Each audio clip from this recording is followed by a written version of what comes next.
كريم يشاهد التلفاز. استيقظ كريم من النوم باكرا هذا الصباح، وبدأ يقلب صفحات الكتب الجديدة التي أهدتها إليه أمه البارحة، ويشاهد الصور بداخلها على عجل.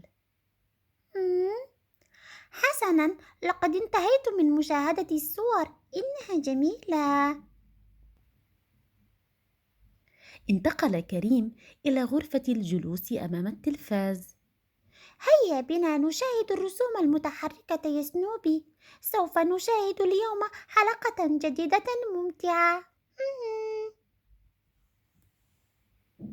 ولكن صوت التلفاز كان مرتفعا إلى درجة أنه أيقظ والدة كريم من نومها. صباح الخير يا عزيزي، أرجو منك أن تطفئ التلفاز حالا، لأننا سوف نحضر طعام الفطور. أريد وقتا إضافيا يا ماما، لأنني أستمتع بمشاهدة الرسوم المتحركة المفضلة لدي، أنا وسنوبي أيضا.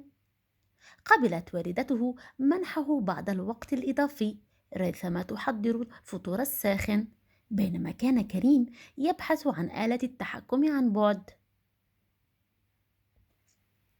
راح كريم يبحث في كل مكان عن آلة التحكم محدثا فوضى عارمة في غرفة الجلوس، بحيث قلب كل شيء رأسا على عقب.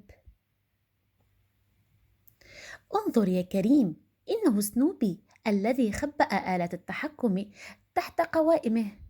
ما هذا يا سنوبي؟ هذا عمل لا يليق بك. التلفاز ليس لك وحدك، أتسمعني؟ عزيزي، سنوبي لا يريد مشاهدة التلفاز، إنه يريد أن يلعب معك.